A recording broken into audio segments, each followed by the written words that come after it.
He's a Nigerian billionaire and founder of the Dangote Group. His company operates in Nigeria and other African countries. He has an estimated net worth of $18.6 billion. He's Aliko Dangote, and here are his top 10 rules for success. Well, you have to be a good leader, you have to be a very good listener, you have to listen to people, you have to also listen to a lot of advice. You have to make sure that it is not what you tell people to do. You have to, crack your brains and have quite a lot of what you call advice from your own team. It has to be a teamwork, because there's no way you can make it as a person without a good team. And you must be consistent.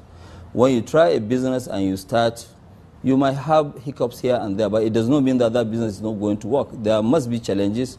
In fact, what I keep saying is that life without challenges is very, very boring.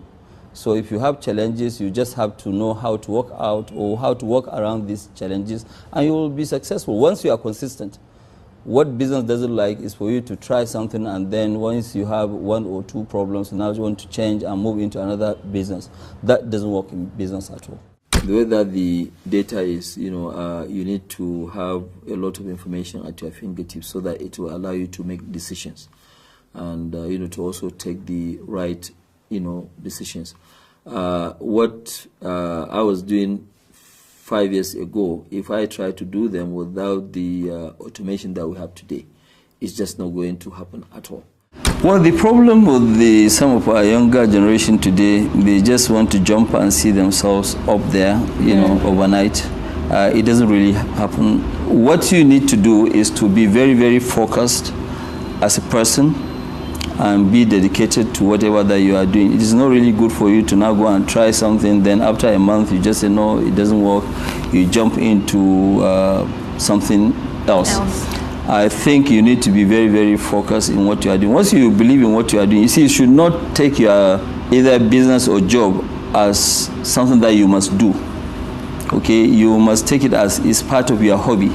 If it's part of your hobby, then you do it better. You always have to think ahead. In business, sometimes what is good today might not be good tomorrow. So you need to, look at it. If you have the means, there's nothing really like diversification. Sometimes you do quite a lot of diversification, and then you consolidate before you move forward. You cannot just keep expanding, because sometimes when you over-expand, it can cause a lot of crisis also. So you need at least once in a while to consolidate and, forward. When you look at it, it is really not common for somebody to leave banking and go and start something totally new, especially in an area of events management, because at the time that she left the bank, which was 10 years ago, nobody thought that something like events management will actually succeed. But it is good. That is really what you call entrepreneurship, and also a vision. She had a vision, and she is able to actualize our vision. It's just like myself. I remember one time I went to address a retreat of First Bank of Nigeria, and I was telling First Bank of Nigeria, this is where Dangote is going to be in the next 5 years. We are not really that big at the time that I went there to address them.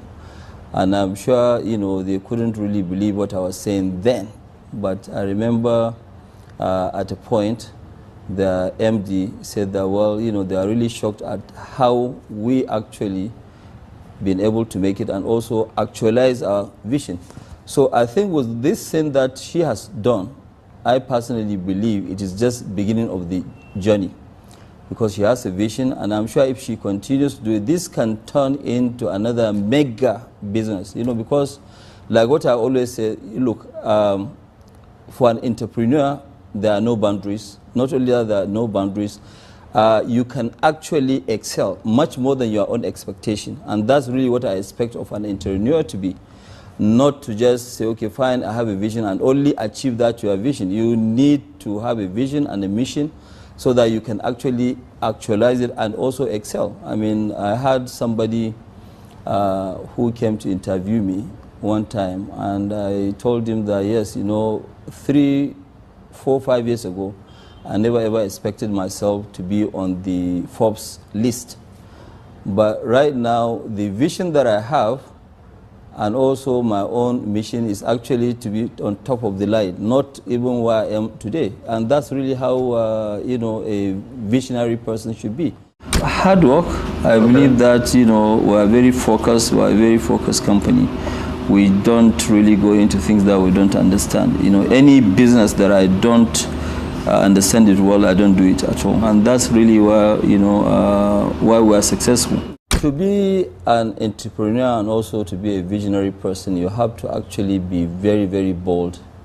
You have to be ready to take calculated risk, not just any risk. You have to take a calculated risk, and you have to think big. If you think small, you will always remain small in life.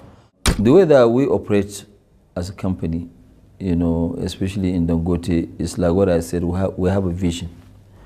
That vision, we have a strategy of how we are going to achieve the vision, which we do normally over a period of 5 years. You know, I mean, like today, we know where we are going. Even this investment that I announced of $400 million here, I didn't just sit down on my own and just say it. It is part of our strategic plan to invest in Kenya.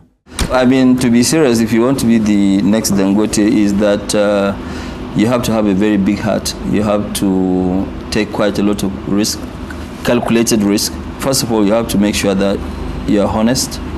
You must make sure that you don't destroy the name, you know, because your name is very important. That's the most valuable asset that you have going forward. Because if you don't have a good name, even the banks, doesn't matter how big you are, they're not going to touch you. True. At all. So you must make sure that you have a very, very good name. And number 3, you have to make sure that you say that, look, nothing is impossible. Once you say that, yes, nothing is impossible, it means that you can actually achieve that target. Thank you so much for watching. I made this video because Neri Abba asked me to. So if there's a famous entrepreneur that you want me to profile next, leave it in the comments below and I'll see what I can do. I'd also love to know which of Aliko Dangote's top 10 rules had the biggest impact on you. Leave it in the comments. I'm going to join in the discussion. Thank you so much for watching. Continue to believe, and I'll see you soon.